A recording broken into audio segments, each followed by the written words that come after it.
Hey, everybody, thanks for tuning in to another episode of Mindset Check.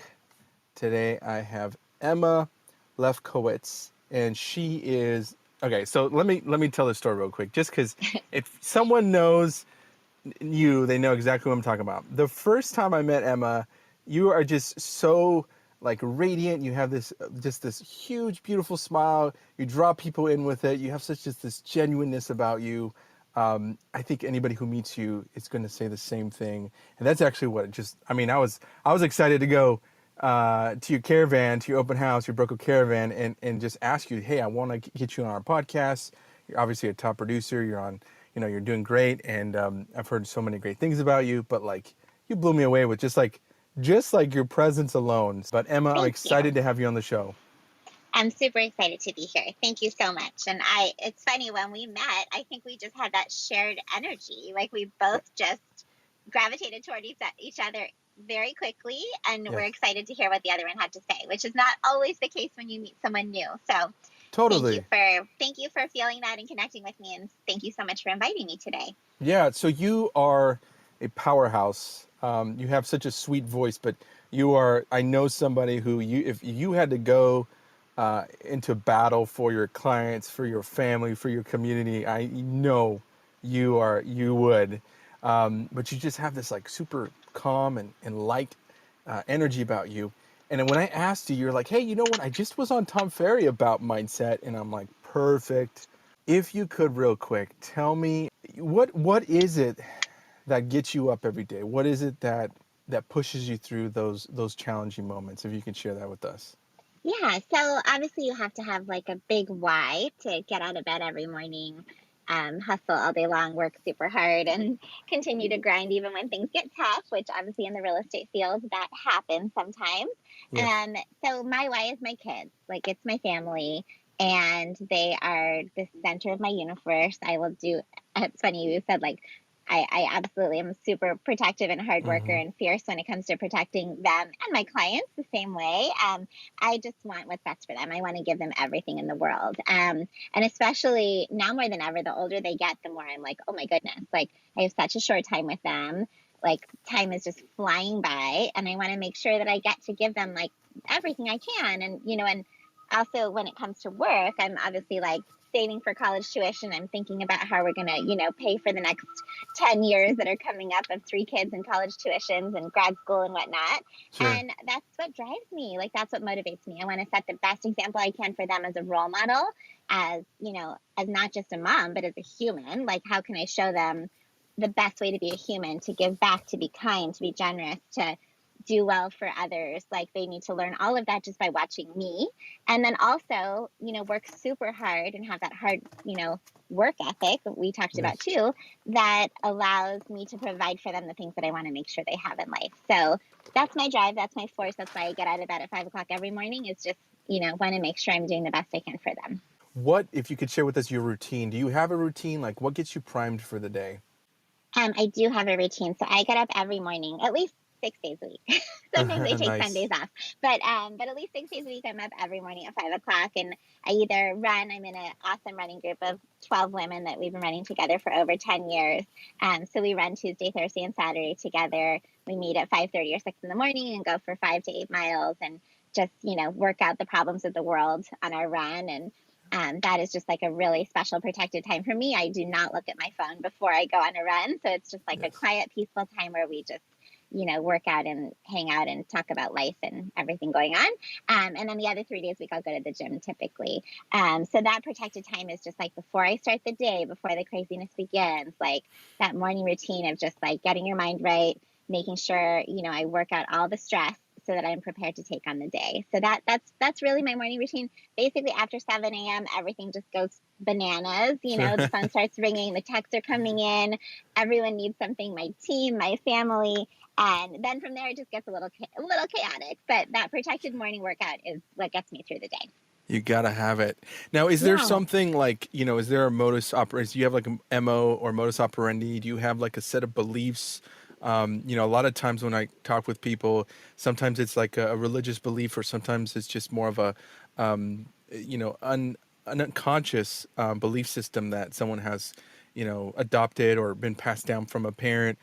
is your success, and I say success, and I'm sure you're probably like, well, a lot of times, you know, people kind of downplay their success because it's just kind of like a byproduct of probably just what you do, right? So it's like for Right. you, you're like, well, it's hard work and the right mindset, but you have to pat yourself on the back. Your success is there. Do you have something like that, like a belief system or anything like that that's kind of been your operating system, so to speak? So I learned this from a coach, gosh, probably a few years, maybe 6, 7 years ago.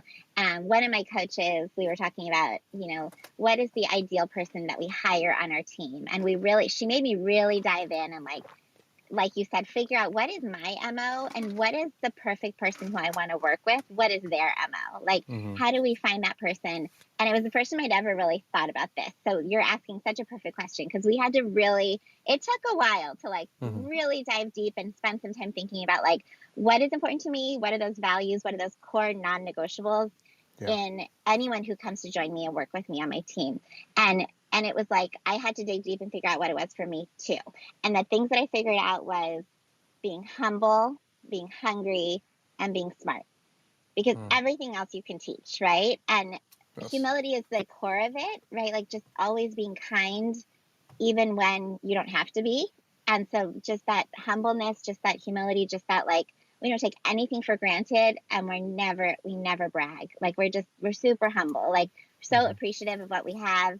We practice gratitude and we're never showy and we never make someone feel smaller because they don't have what we have or they can't do what we do. Mm-hmm. So that was the core of it. And then from there it was like, well, I'm super hungry. I don't know where that comes from. I think it must be from my parents, but just that like hunger, that work ethic, that, wanting to work, and it's not about the money. It's just about like the larger cause, right? Like Mm-hmm. making sure our clients are happy, making sure our team is happy, making sure our family is, nurtured just because we want to, not because we have to, and not because there's any, golden pot at the end of the rainbow.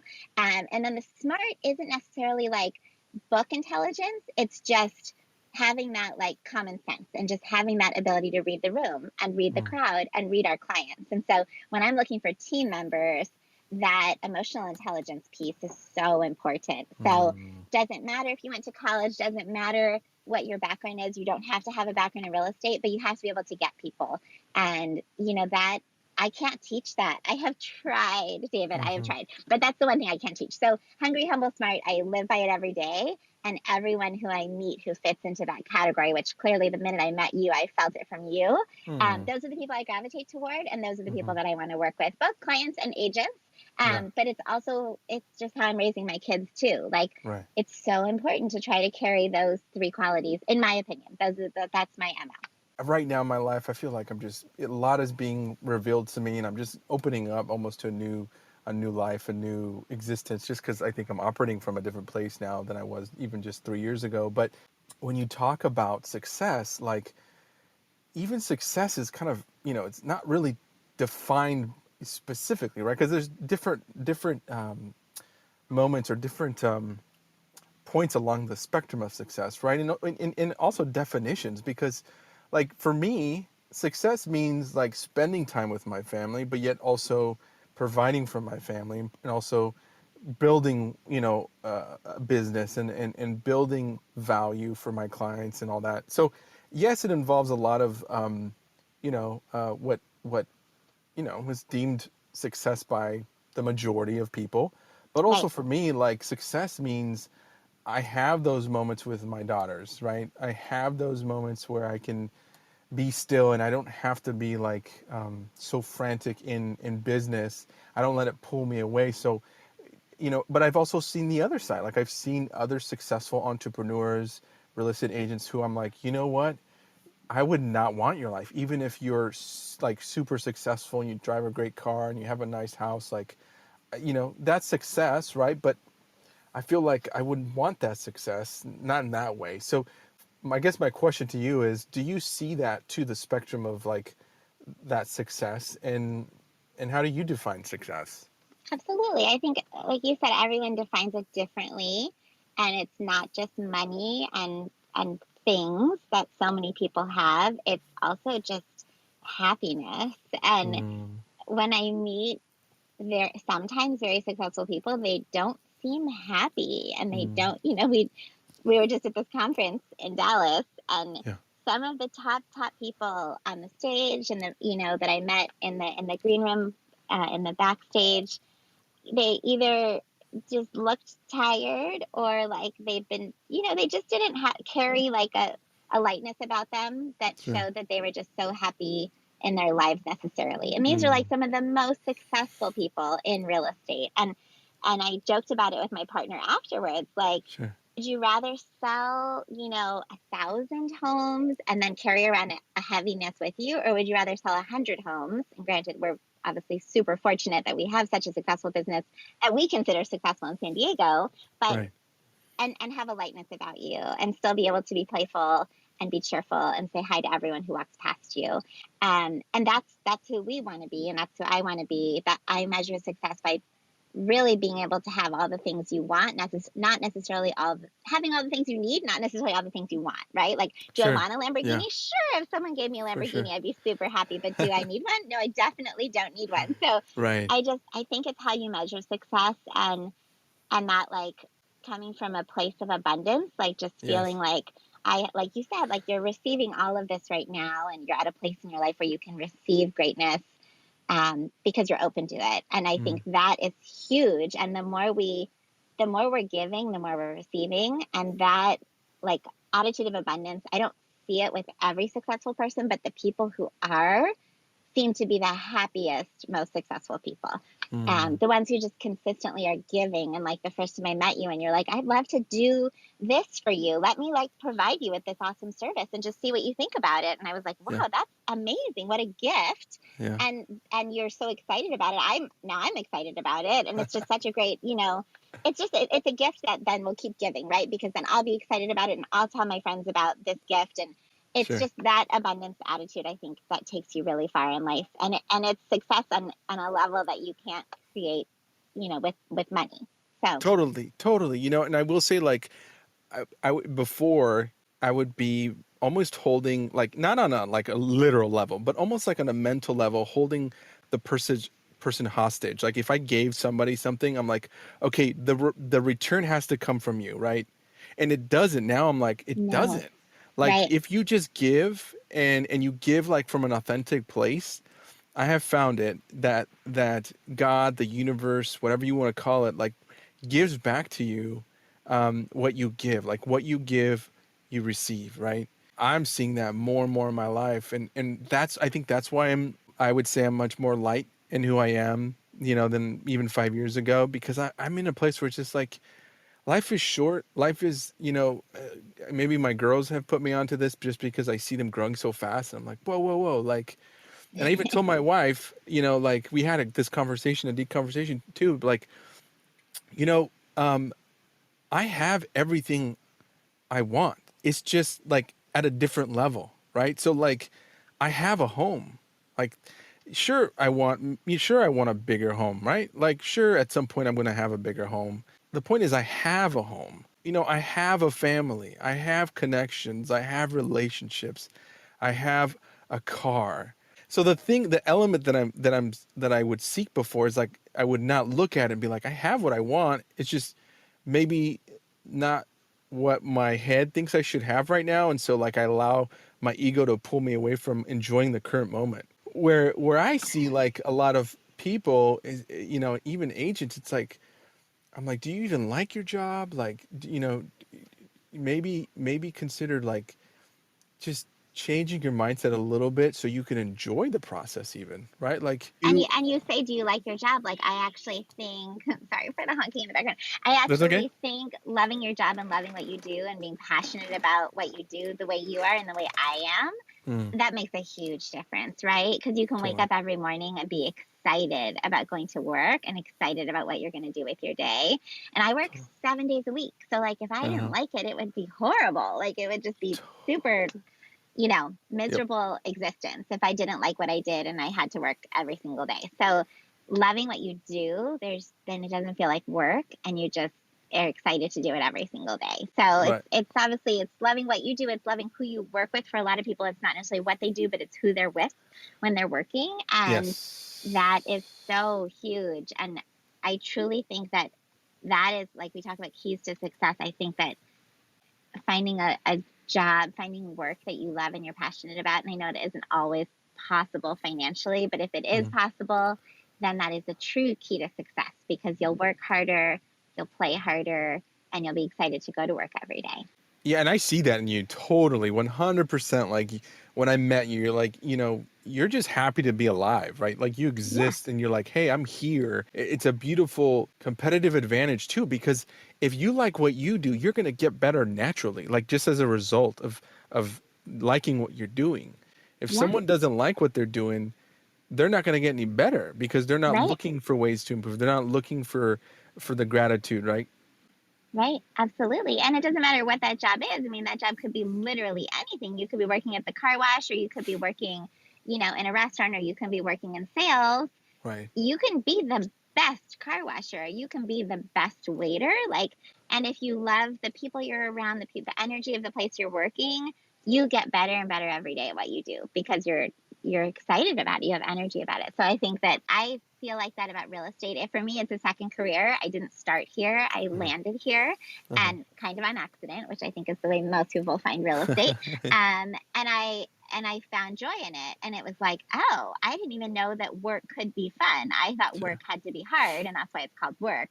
But I have learned that it actually can be something you enjoy, and the harder you work at it, the more fun it is and the more money you make, which is not, again, not every career, but it is for this one. And Yep. sometimes I feel like I have to pinch myself. I'm like, really, I get paid to do this? Like I get paid to Mm-hmm. go look at beautiful houses Mm-hmm. and meet fun new clients every day. I mean, I can sell this job all day long, obviously, but I mean, it's quite a fortunate place to be. When you love what you Yeah. do, I truly think then it no longer is work, and it changes everything. Oh my gosh. Well said. Well said. Well, I want to wrap up with one more question. I know we're at our 20-minute mark. I want to be respectful of Sure. that. I'm by no means perfect in always being, in the right mindset, right?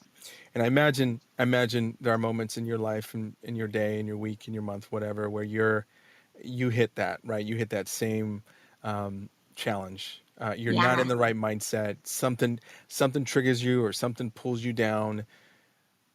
What do you do? What if you can Yeah. walk me through, like, what do you do mentally? What do you do physically? Or how do you get yourself back up to the Emma, right? That everybody Yeah. sees, right? It's it happens. It happens to all of us, David.